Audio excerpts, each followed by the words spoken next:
Salut à tous, c'est Eri, on se retrouve pour une vidéo. Alors ça doit faire 3 mois que j'ai pas joué et 3 mois que j'ai pas sorti de vidéo. J'avais sorti dernièrement une petite tier list. Donc là, comme la tier list, bah, ça fait 3 mois que j'ai les rushs. Alors là, c'est pas vraiment des rushs commentés, c'était juste des rushs que j'ai retrouvés là, dans mes fichiers. Parce que même si j'ai pas rejoué depuis, bah, j'ai quand même conservé des rushs d'avant. Il y a quand même quelques combats qui sont sympas et surtout des teams que je vous ai pas présentés, dont celle-là que vous voyez là actuellement sur votre écran. Donc cette équipe en fait ça doit être la première équipe que j'avais pour monter niveau 15, un truc comme ça, en élite. C'est une team très polyvalente, on va voir qu'il y a une base que j'ai réutilisée en fait à chaque fois après et qui m'a permis de monter assez haut. Et donc c'est un peu une team méta à l'époque, surtout avec ce Kra, ce style de Kra. Alors il aura un peu changé mais je vous expliquerai. Donc l'équipe se compose comme suit. Donc là on a un premier sacrieur donc, qui joue à -5, donc ça permet d'avoir vraiment une initiative mort subite en cas de besoin. Euh, je pense que dans 99% des cas on aura l'avantage en mort subite. Beaucoup de sacrés jouent à 10 et nous on a vraiment poussé le truc à -5 avec un marteau. Donc assaut transpo pour le placement très classique. Une Dora pour l'esquive, c'est toujours très intéressant sur un placeur. Et de quoi régler son initiative donc à -5. Un marteau c'est un peu chiant sur un sacré, il vaut mieux avoir des dagues pour faire assaut dague, mais bon, on peut pas tout avoir. Ensuite on a un autre placeur qui a aussi une initiative mort subite assez basse, donc avec un SRAM à -10. Donc ceux qui peuvent avoir l'avantage en mort subite contre nous c'est les SRAM à -30, hein. Ou voire encore moins s'ils abusent avec un marteau, mais c'est très rare. Donc très classique, peur, diversion, brume, donc les trois meilleurs sorts du SRAM. En 7 PA, donc on peut faire diversion plus arc. Donc ça permet de faire un coup d'arc à 14 et puis diversion qui sera utile pour le reste de l'équipe. Donc on verra ça. Donc il place, il tape, il protège avec la brume. Enfin, il est très polyvalent, donc d'où son prix. Donc il est très très important. Les Nutrof, très classique aussi avec l'accélération pour booster un allié, généralement le sacrieur. Comme ça en plus il aura beaucoup d'esquive et des PM. L'appel fantomatique pour le debuff. Alors c'est vrai que dans cette équipe je jouais le debuff, je m'en rappelle très bien. Et oui, parce que comme je vous l'ai dit, je suis monté niveau 15 avec ça. Et plus haut avec d'autres variantes. Et c'est vrai que ça doit être la seule variante où je jouais du debuff, mais ça devait marcher. Et la corruption, alors la corruption ou maladresse, j'ai joué les deux, je m'en rappelle, à l'époque. Qui est le plus fort, j'en sais rien, mais en tout cas dans les gameplays, il y aura quelques gameplays avec maladresse et quelques gameplays avec corruption. Et je sais toujours pas lequel est le plus fort. Donc avec une Célestine pour soigner, bien sûr.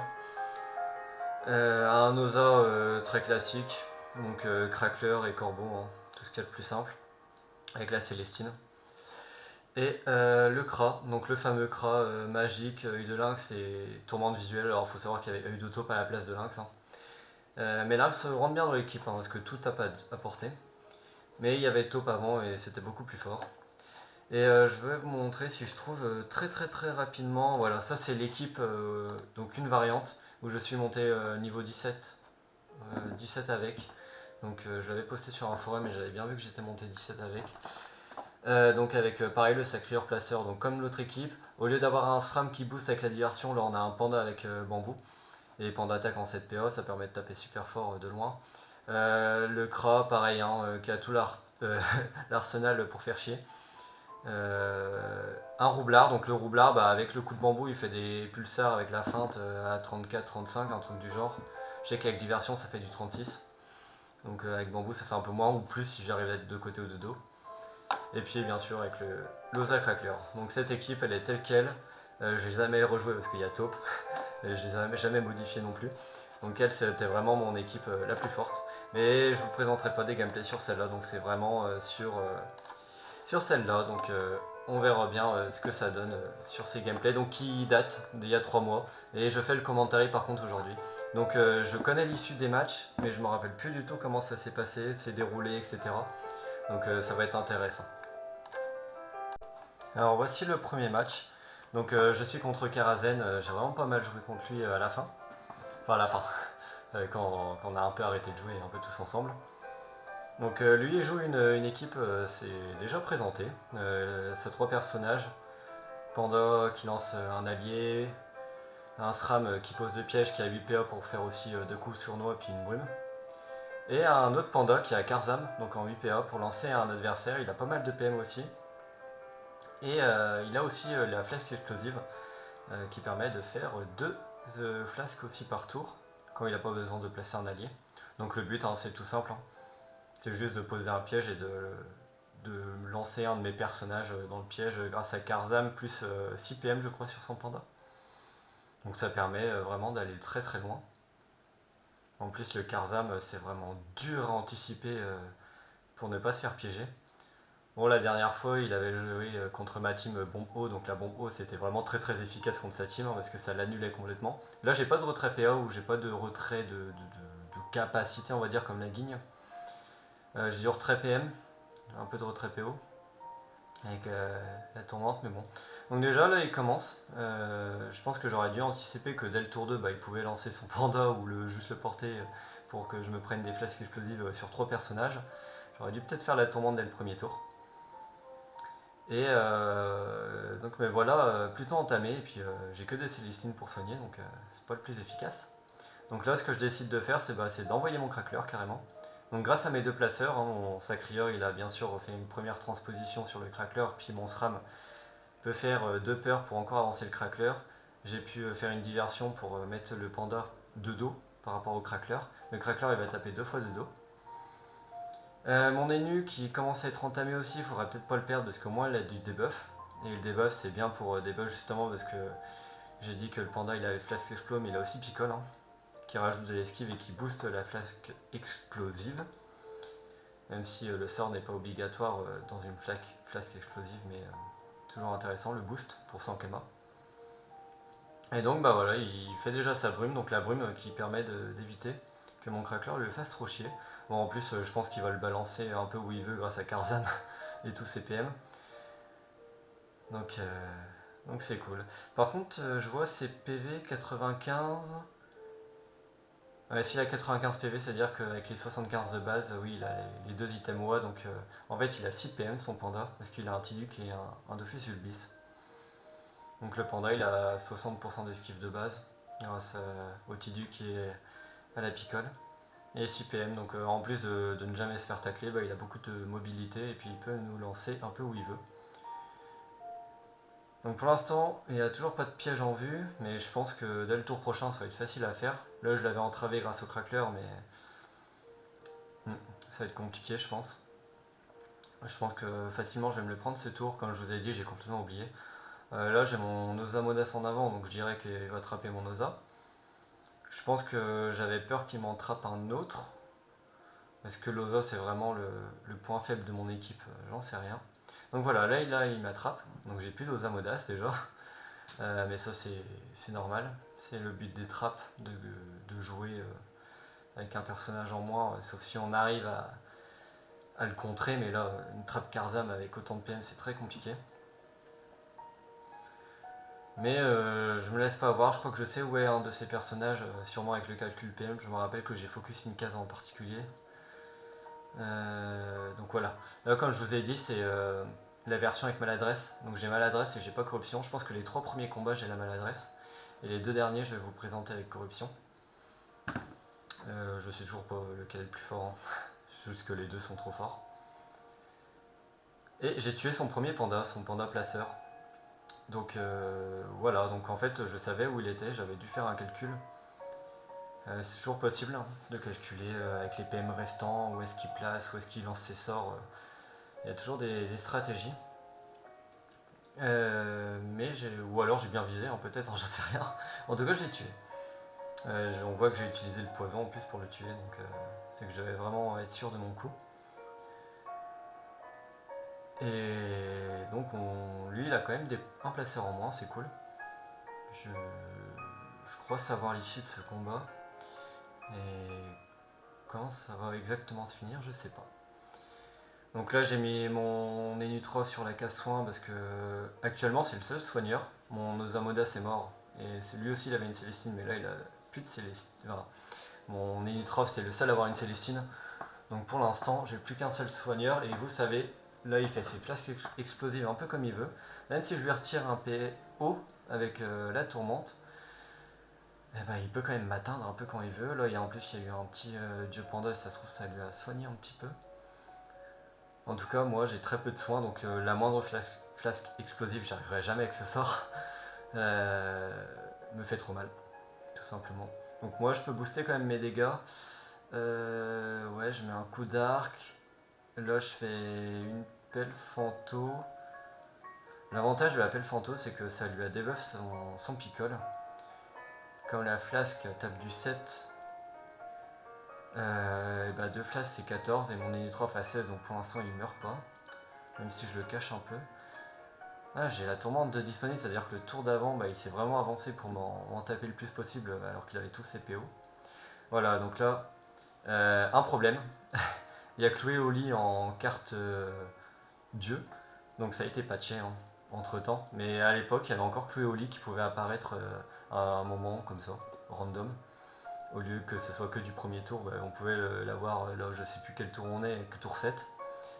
Chloé Oli, donc ça veut dire que mon sacri, bah déjà je peux pas faire d'assaut, mais lui il m'a fait coup sur doigt contre un mur, mais j'ai pas pris les dégâts de pousser, donc normalement je devrais avoir moins de 37 PV, hein, je devrais en avoir 9 x 2 en moins, donc 18 en moins.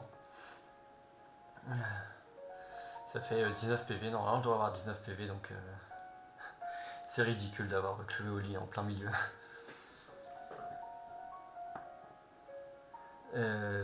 Voilà, donc il y a quand même ces deux personnages qui sont vers moi. Il peut se soigner, ouais, il a des Célestines sur le SRAM, je sais pas s'il en a sur son panda, on peut pas le voir là comme ça. On voit qu'il a la picole de disponible parce que je lui avais débuff le tour d'avant. Voilà, donc là il fait ses flasques, hein, donc il me tue mon Enutrov, donc j'ai vraiment plus aucun soin et j'ai décidé d'abandonner. Donc comme quoi mon Sacri, mon Kra et mon SRAM n'auraient pas suffi tout seul. Surtout que mon SRAM il avait plus de PV, mon Sacri avait plus de PV non plus, je crois qu'il restait mon Kra un peu full vie, mais bon. Il a pas top, hein, top aurait suffi à ce moment-là. Donc on va enchaîner tout de suite sur un deuxième combat. J'ai peut-être pas fait de cut. Hop, voilà. Donc pareil, contre la même équipe, donc c'est exactement les deux mêmes équipes. Moi j'ai toujours maladresse je crois, donc là on est sur une petite map. Donc j'imagine que je vais rusher dès les premiers tours parce que dans tous les cas il va pouvoir me trap quand il veut, hein, avec toute sa mobilité. C'est quand même sympa son équipe, même si je joue pas taupe, donc sa flasque est assez forte, vu que je peux pas annuler sa flasque sans taupe. C'est quand même intéressant sa 3P. Je l'ai battu avec d'autres équipes qui le contraient beaucoup plus et là, malgré que j'ai une équipe qui était très forte à la fin du jeu, bah, avec son équipe atypique, je n'ai pas pu faire grand chose au premier match. Donc on va voir au deuxième match. Alors je connais aussi l'issue par contre de ce match là c'est sûr. On verra bien ce que ça donne. Est-ce que je pose le crackler dès le début? Ouais. Donc là je pose le crackler bah, comme au premier match dès le premier tour. Parce que je me dis que ça peut peut-être gêner une case où il pourrait se déplacer. Bon, le crackler ne peut pas le tacler, hein, il n'a pas assez de tacle par rapport à son panda, qui a trop d'esquive. Donc là, je sais que je suis quand même assez loin, là, je peux pas me faire trap hein, pour l'instant. Il reste quand même en arrière. Il me fait un coup critique sur mon crackler à cause de la carte plus 25% de coup critique. Bon. Normalement, il a pas de coup critique en plus sur son panda. Il a déjà assez de choses comme ça. On va pas lui rajouter en plus des coups critiques qui feraient des flasques un peu trop fortes. C'est sympa son équipe, en fait il a beaucoup de mobilité, les flasques bah il peut les faire un peu comme il veut tellement il a de PM, tellement il a d'esquive aussi. Là j'ai fait un coup critique Célestine, hein. Comme ça je fais du 8 au lieu du 6 mais bon ça n'a pas grand intérêt. Donc non, franchement son équipe je l'adore pour une 3 personnages, c'est rare les 3 personnages qui peuvent être fortes. Et en plus elle a l'air vraiment dure à jouer parce que bon la moindre erreur c'est punitif, hein. Il a pas beaucoup de PV sur ses personnages, 90-95. Il n'a pas de résistance. En soi, les PV ça va, mais c'est vrai qu'il n'a pas de résistance. Il a préféré un Tidu plutôt que le Coco. Comme ça, il esquive vraiment. Mais franchement, ouais. Il la joue bien, je trouve en plus. Je sais qu'il la joue un peu contre d'autres personnes, donc il s'est un peu entraîné. Et il vante le fait que bah, il trappe facilement et puis surtout bah, il a les flasques assez facilement surtout. Et petit à petit il gratte et ça finit. Et puis c'est compliqué à aller le chercher avec tous ces PM. Donc voilà, moi je fais des petites maladresses là, par-ci par-là. Mais bon, mon crackler, il est à l'autre bout du terrain. Il y a un dieu est nu. Donc le tour qui va arriver, bah, il va pas pouvoir avancer beaucoup. Donc là, mon crackler est inutilisable, je peux pas le rapatrier, mon sacré est trop loin pour le rapatrier. Donc là, bah, en fait, ça fait un personnage mort, on va dire, mon Oza. Il sert à rien à part soigner. Le crackler ne fera rien, c'est l'inconvénient de l'avoir envoyé le premier tour. Je peux pas le réinvoquer. C'est vrai que j'adore l'Oza crackler, je trouve que l'invocation est vraiment trop forte.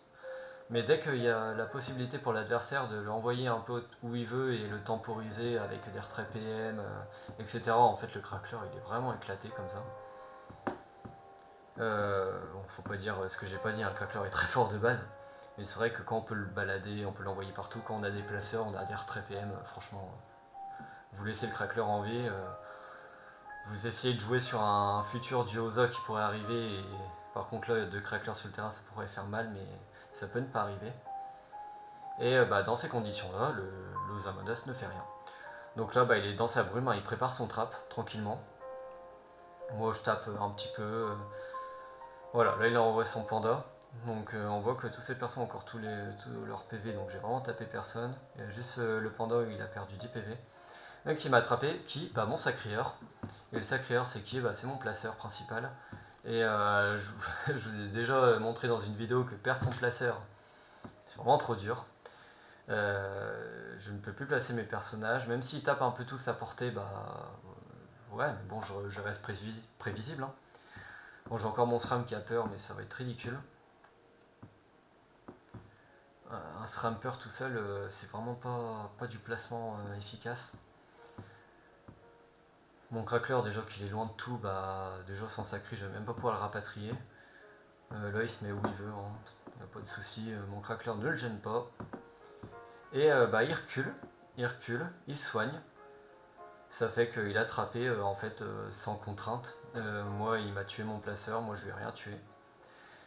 J'ai pas de placeur, donc je peux pas non plus lui mettre des dégâts vu qu'il reste loin. Là, bah, j'augmente mes PM de mon énu, je vais rusher, hein, tout simplement. Je crois que je m'en rappelle un peu, j'avais hésité si je pouvais augmenter les PM de mon crackler pour qu'il ait 3 PM et qu'il puisse avancer. Et là, il recule dans son coin, il est safe, hein, il est derrière son obstacle. Il va continuer à me faire des petites flasques, donc des petits dégâts, moins 8, moins 7. Bon, là, il y a Creux des Flammes hein, qui réduit un peu les dégâts, mais sinon, il tape beaucoup plus fort. Hein. Enfin, beaucoup non, mais à force, ça gratte. Donc là, je crois que j'hésite. Là, je vais avancer. De toute façon, je crains. En fait, si je. C'est une erreur d'avancer, mais en même temps, j'ai pas le choix. Donc là, je débuffe son panda pour pas qu'il ait la picole, comme ça, il tape moins fort. Même si le tour qui arrive, bah, il y a le boost feu Creux des Flammes, je crois que ça s'appelle, ou Cœur de Flamme. Ah, j'ai fait la célérité sur mon crackler, comme ça il a 4 PM. Mais que pour un tour, malheureusement. Le tour suivant, il aura 2 PM. Ça s'annonce mal, je trouve. Voilà, donc là, ce qu'il va faire, bah, je le vois vraiment. Hein. Vous voyez la casse-pique en bas. Et bah, Karzan, ça permet justement d'envoyer sur cette casse-pique. Boum. En plus, il utilise bien ses 6 PM, il me tacle avec son panda. Franchement, c'est génial ce qu'il a fait. Moi, j'ai pas de placeur, donc je peux pas rapatrier mon Enutroph. Bon, même là, mon sacré, il aurait pas pu, hein. Il serait trop loin. Voilà, moins 5 et moins 15 parce qu'en plus, il m'a mis le poison dessus. Bon, bah, je suis sûr de mourir. Hein. Là, il me reste un tour de sursis. Je tape même pas parce que de toute façon, il a trop de PV, donc je préfère faire des ralentis, enfin des maladresses. Je fais un petit corbeau à 4 PO parce que j'ai la PORT grâce à Lynx, c'est l'avantage, mais mon Kra il tape toujours pas, hein, à part booster en PO, il fait rien. Il va me faire, je pense, 2 coups sur noix, voilà. Donc, sans vous spoil, hein, la partie elle est finie. Dans 2 tours, il a son piège mortel. Je ne peux rien faire. Franchement, bien joué à lui, j'adore son équipe. Un peu dur à jouer, je pense. Mais contre mon équipe, en fait, j'ai pas de retrait PA.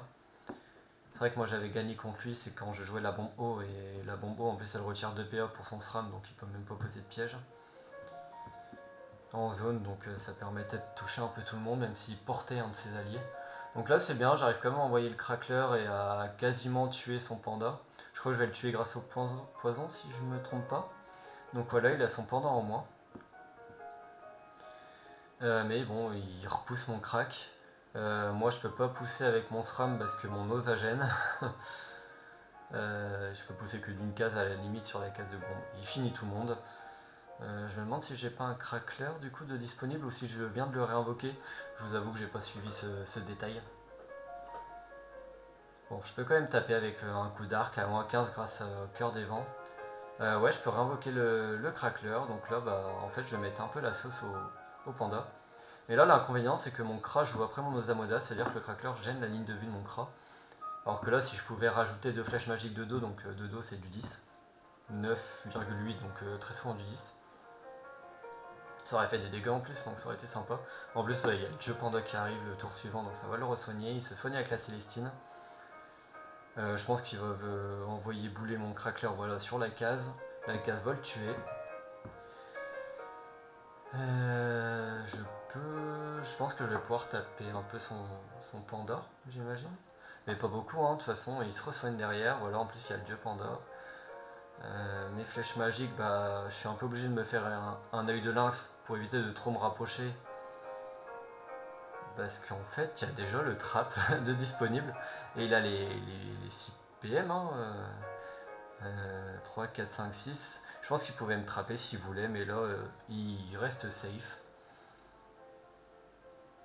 Je pense qu'il peut trapper le Kra facilement, et puis le SRAM, bah, il le tuera à force au flasque. Hein. Donc là, je fais une brume pour essayer de me cacher de moi de mon côté. C'est vrai que j'ai la brume. Là, je me soigne et je recule le plus possible parce que j'ai pas envie de me faire trapper facilement. Bon, l'avantage c'est qu'il appuie son panda placeur, donc maintenant il a plus qu'un panda à 6 PM pour venir me trapper. Là, j'ai fait une petite tourmente visuelle coup critique, donc là ça dure 3 tours leur strapéo, c'est vraiment trop fort. Mais bon, je pense que c'est juste un petit sursis et à la fin, voilà. J'ai beau mettre une brume, hein, de toute façon il fait une flasque explosive en son centre et il est sûr de toucher les personnages qui sont dans ma brume, donc là mon SRAM. Donc là je vais reculer comme je peux, je me soigne comme je peux, mais bon, du 6 par du 6 c'est vraiment trop peu. Un Iniripsa n'a vraiment rien à envier aux Célestines, hein, je vous le dis. Qu'est-ce qu'il fait? Il est rentré dans la brume, il va me faire des flasques. Hein. De toute façon, il s'en fout, il a juste à se remettre dans la brume, il est sûr de pas se prendre mon crackler. Ah bah, il n'y a plus de brume. Est-ce que j'ai le crackler ce tour-ci? J'ai le crackler, mais ça va pas le tuer. Et comme je vous ai dit, bah, il a trop de PM et trop d'esquive, donc c'est sûr qu'il va s'en sortir. Voilà, on est encore 36 PV, c'est un truc de fou. Là, j'ai beau le taper, ok, il a plus que 23 PV. Mais il trappe mon Kra, donc mon Kra était full vie, donc le trap est vraiment très value. Là, bah, j'ai pas la portée, donc je décide d'abandonner. Mon SRAM est à trop peu de PV, c'est sûr que je perds.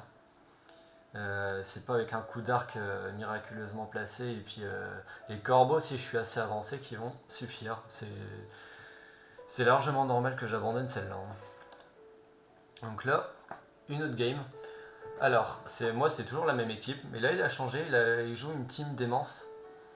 Vous avez déjà vu Tanet jouer une team démence sur cette chaîne. Et lui aussi il en a une, parce qu'il trouve cette équipe vraiment très très belle et tout, donc il a voulu faire sa version à lui, donc c'est pas la même exactement que Tanet. Non, c'est même sûr, ouais. Les sacrés ne sont pas les mêmes en termes de stuff, et il a même appelé son sacré démence Tanet dédicace, donc on voit bien pourquoi. Donc comme vous voyez, le but hein, c'est le premier tour de bien sûr descendre les PV du sacré en dessous de 20. Ça permet de débloquer la démence et après bien sûr de faire un sacrifice dessus. Mais là je suis un peu plus armé parce que j'ai quand même un debuff avec mon Enutroph. J'avance beaucoup. Pourquoi j'avance beaucoup? C'est quand même dangereux. Parce que de toute façon là il est pas encore prêt.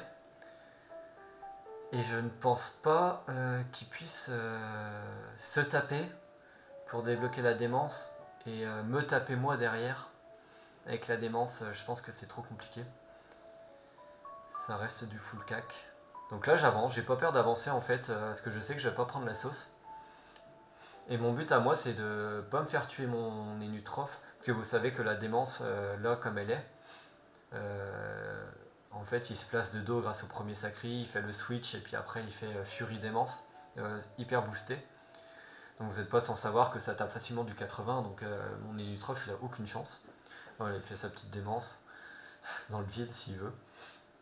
Mais là, j'ai deux counters. Déjà, il y a quelque chose qui est très en sa défaveur. Tout simplement, bah, c'est qu'il a. On a miraculé. Donc, moi, si je veux, je peux miraculer son propre sacré pour qu'il monte au-dessus de 20 PV. C'est-à-dire qu'il aura plus la démence. C'est ce que je vais faire. Voilà, je lui sonne du 24 avec la Célestine. On peut trouver ça un peu déconnant, mais bah, il a plus la démence hein, parce qu'il a trop de PV. Et comme il a fait son sacrifice, bah, il peut plus se retaper pour redescendre en dessous. Donc là, bah, en fait, j'ai pas la démence. Donc là, c'est un premier counter. Et le deuxième counter, bien sûr, ça va être le debuff. Alors bon, là, j'ai plus trop besoin de debuff parce que de toute façon, son sacrieur, bah, il va juste me faire. Ah, par contre, là, ça va taper très fort parce qu'il y a quand même le cœur des vents qui rajoute des dégâts. Et il s'est mis sur une case PA. Donc il pourra faire une furie de plus. Et en fait, il va faire 4 furies. Et 4 furies de dos sur mon sacrieur. Moins 10 la première, et vous savez que les furies se boostent petit à petit, donc ça fait 10, 11, 11, 12, un truc comme ça. Bon, j'arrive à fuir quand même parce que j'avais un crackler à disposition. Ça, c'est vraiment pratique. Et donc, je vais me tailler, tout simplement. Mais mon sacrieur est quand même très très amoché. Donc, il est pas si mal hein, dans sa game, lui. Hein. Donc là, j'ai fait une diversion, puis j'ai dû être taclé par son sacrieur parce que j'ai pas tapé. Je lui ai fait un debuff sur sa sacrieur, alors il faut faire attention qu'il ne redescende pas en dessous de 20 quand même. Je le mets à 21 PV, donc il a juste à se taper un petit coup s'il peut. Ah non, je vais le tuer parce que le crackler, voilà. Effectivement, le crackler était là pour le taper et puis j'ai pu le tuer, tout simplement. Donc en fait, j'ai tué son pilier. Il reste son panda, son Feka qui est très chiant parce qu'il a trop de tacles, et son sacrieur qui a 140 PV, et mon sacri est mort. Donc j'ai tué son démence, mais il a tué mon placeur. Ça donne quand même un avantage pour moi parce que je vais tuer son pilier, là ses dégâts sont ridicules. Mais bon, il va faire chier mon Osa parce que son sacrieur tank il a quand même 40 PV de 40% de tacle. Ouais, 40% de tacle parce qu'il a la cap crack. Mais j'arrive quand même à fuir. Il abandonne. C'est lui qui a abandonné donc il a perdu ce match. Donc le match est fini tout simplement. J'ai gagné ce match juste parce que j'ai pu le counter de deux façons, avec le miraculé pour lui remonter ses PV pour plus qu'il ait la démence, et bien sûr avec le debuff qui m'a permis de le taper à travers le sacrifice. Donc franchement bah là gros avantage pour moi, déjà un peu de chance. Sans ça il avait juste à se protéger du debuff et à essayer de me choper mon Inutroph pour possiblement gagner facilement. Mais bon, j'ai eu de la chance, donc j'en ai profité. On va passer au match suivant. Donc là, pour savoir, je suis passé sur corruption. Donc là, il y a une 6 personnages. J'aime bien ça, ces pseudos.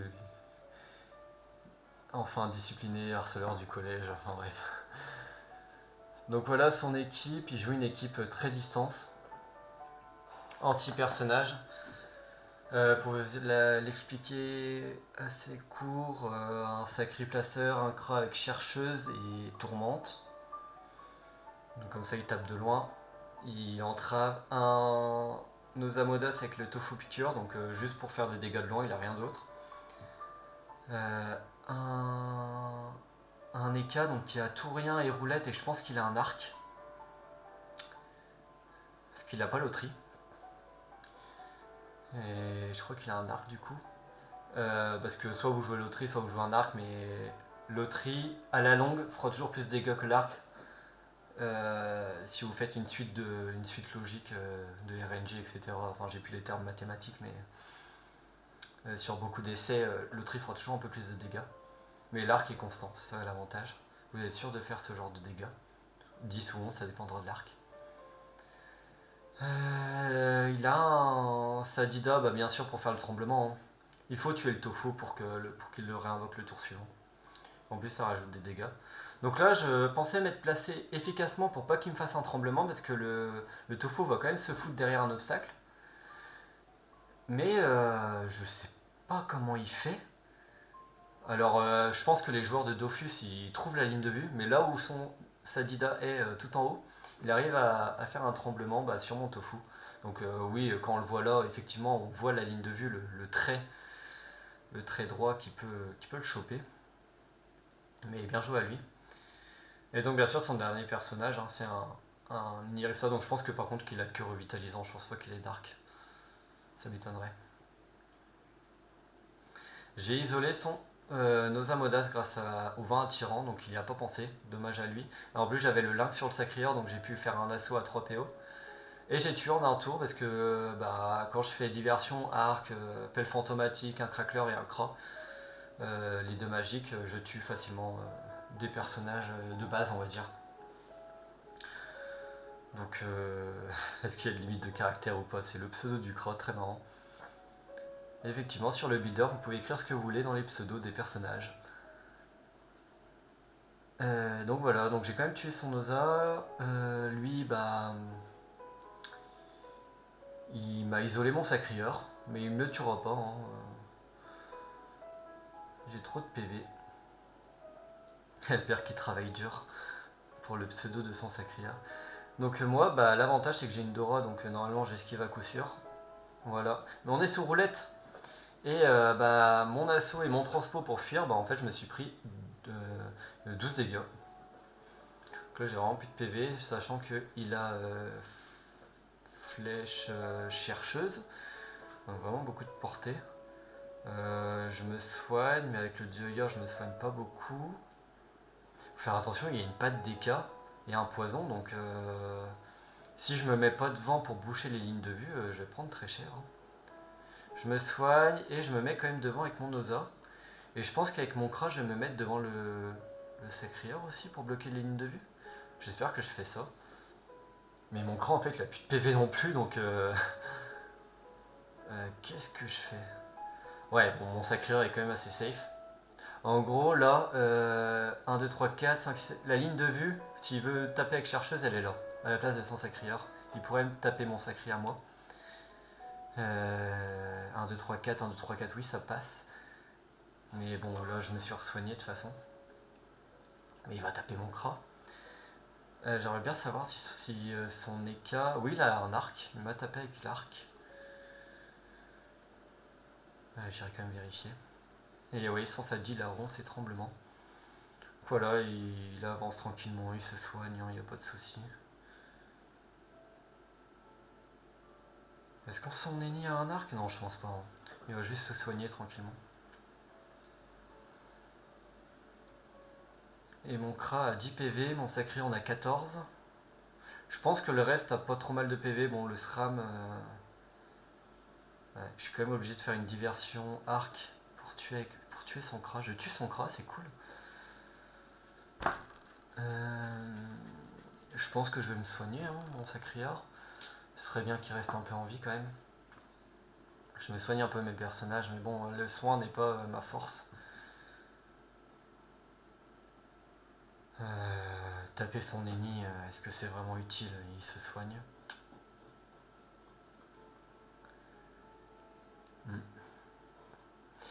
Donc ça fait 4 personnages contre 5, et moi j'en ai 2 de blessés.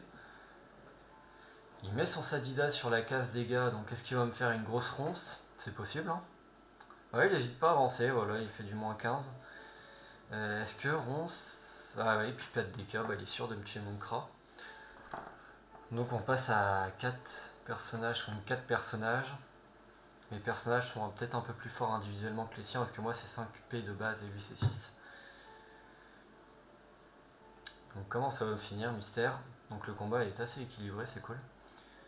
Son équipe, je pensais pas qu'il jouerait une 6P pareil. Très distance. Je me mets dans la brume pour essayer de me protéger, mais là il sait où est mon sacré. Hein. que mon sacré joué avant.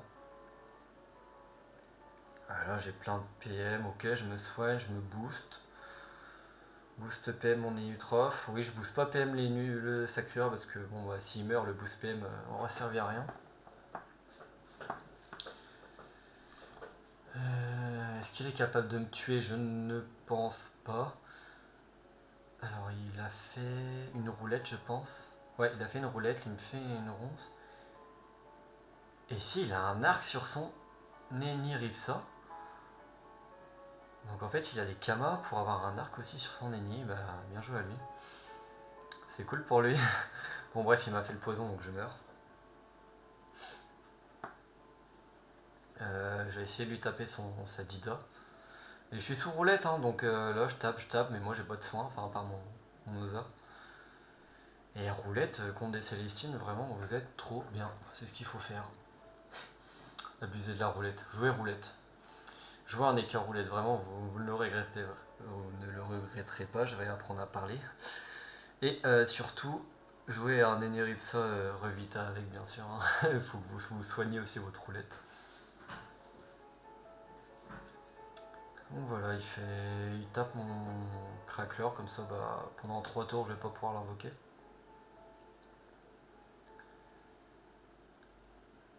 Et ouais, c'est ça, il tue. Il met ses personnages sur les cases bonus, moi j'y ai pas accès, parce que c'est trop loin pour moi, lui il a le centre. Très important, ayez le centre. Ouais, quand votre équipe vous le permet bien sûr. Les cases bonus sont généralement au centre, alors sur cette map c'est très flagrant. Sur d'autres un peu moins. Voilà, hein, je lui ai tapé sa Dida, mais sa Dida est passé trop loin. Donc du coup je tape son Eka. Et son Eka est full vie, il a beaucoup de PV encore aujourd'hui, enfin, aujourd'hui en ce moment, donc il s'en fout. Il fait une petite zone soin. Bah c'est parfait pour lui, hein. Mais bon je crois que là il a mal joué. Est-ce que je vais avoir accès à son Dida, hein. En plus j'ai un petit cœur de vent, donc il reste 2 PV, il a patte pour finir. Paf. Je tue son Sadida, donc il lui reste 3 personnages moi aussi. Je fais la corruption sur son sacrière, donc là c'est quand même très intéressant corruption. Parce que son placeur, bah, il a plus de PM. Et son placeur ne peut plus rien faire parce que transposition, bah, il n'a pas la portée pour avoir un allié et puis il est bloqué contre l'obstacle. Et assaut, bah pareil, il faut être en ligne, hein, pour lancer assaut, donc là, il peut rien faire. Il a passé son tour. Ah, il est chiant, il fait un coup d'arc et encore roulette, hein, donc si je tape, bah, je vais prendre encore la sauce. Lui il s'en fout, il a de quoi soigner, il a de quoi taper.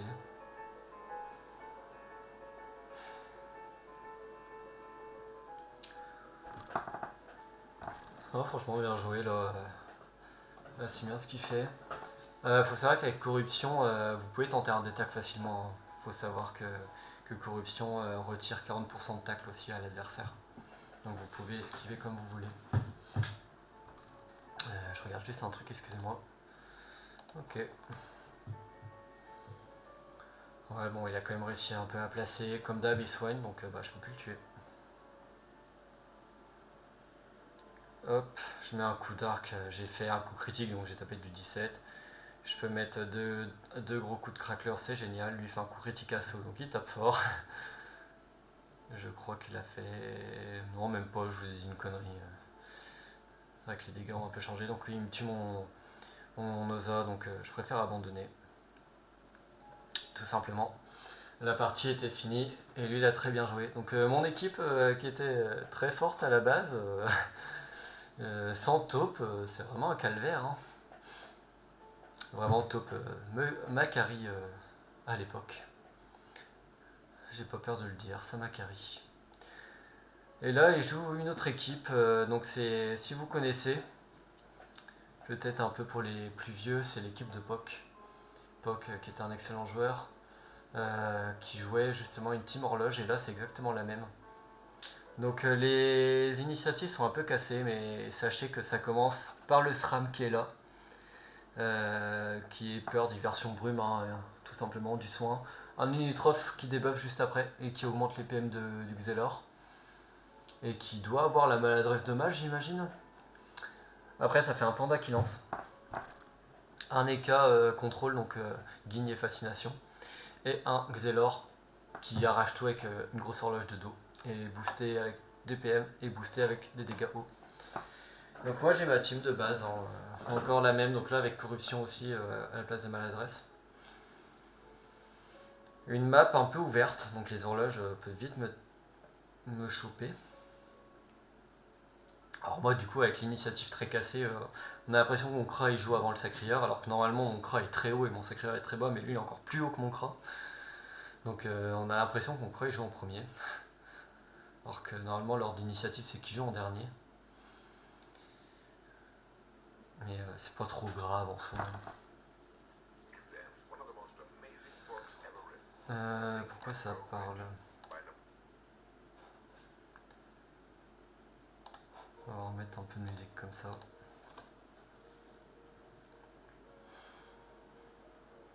Donc j'ai fait, si je me trompe pas, un englument sur son Xelor. Vu que son panda est un peu loin, comme j'ai réussi à l'isoler, bah, l'englument est très efficace. Là je suis sûr de ne pas me prendre d'horloge ce tour-ci. Hein. Donc je vais un peu tout mettre sur son panda. Vraiment à chaque fois il se fait avoir par le vent attirant, hein. Faut qu'il fasse attention à ça. Mais bon. Donc là je débuff, mais je débuff rien de spécial.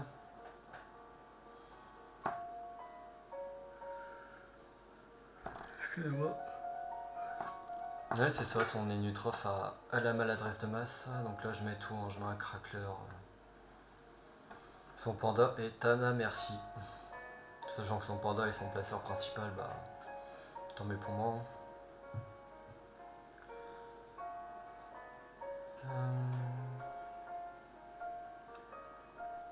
Ok voilà, avec l'englument sur son Xelor, bah, il a pas pu me taper.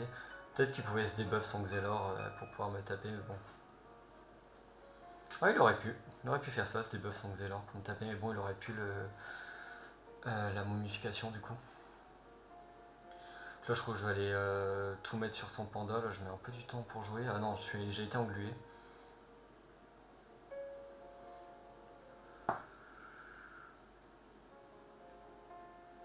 Bon, Sosran ne pourra pas sauver son panda.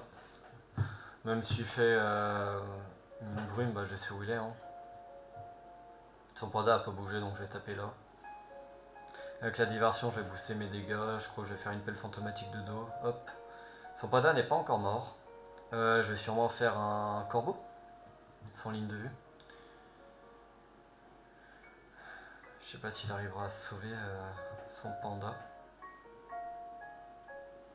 Non. Voilà. Son panda est mort. J'ai juste fait un corbeau, je peux faire une petite Célestine sur mon sécriard. Là il appuie son placeur principal, donc là je suis vraiment bien. Même si la map est ouverte, bah il peut pas me taper. Hein. Regardez, je suis derrière les piliers. Mon SRAM il est un peu trop loin. Mon Enutrof est hors d'atteinte. Je me booste en PO. J'ai mon Sacrior qui est un peu boosté en PM, donc j'ai une bonne marge d'action, on va dire. Un Sacrior qui a des PM en plus, qui a des PO en plus, franchement c'est très agréable à jouer comme équipe hein, d'avoir cette mobilité là. Et je répète, son taupe elle est vraiment nerfée. Mais je ne veux pas jouer potaupe, donc j'ai pas le choix. Non là je suis vraiment bien, je pense que...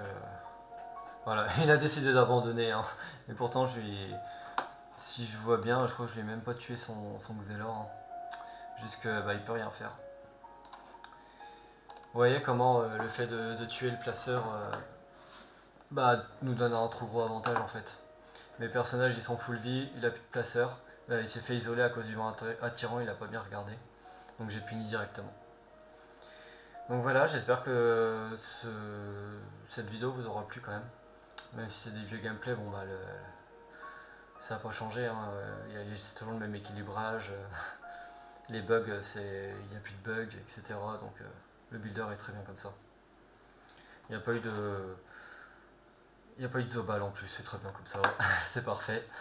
Donc j'espère que la vidéo vous aura plu, malgré que Ça faisait longtemps que j'ai pas fait de vidéo. Je sais pas si je vais pouvoir en faire beaucoup parce que là j'ai peut-être puisé encore dans quelques gameplays, je dois en avoir des sympas. Mais là pour l'instant bah, j'ai pas la motivation de rejouer avec quelqu'un, je teste quelques équipes de mon côté. Et là il y a personne qui joue, enfin la hype est vraiment redescendue du builder. On veut une prochaine alpha sur le jeu principal, on veut la sortie carrément du jeu, si possible, mais là pour l'instant c'est pas encore possible. Donc voilà, j'espère que ça vous a plu. Et puis je vous dis à la prochaine.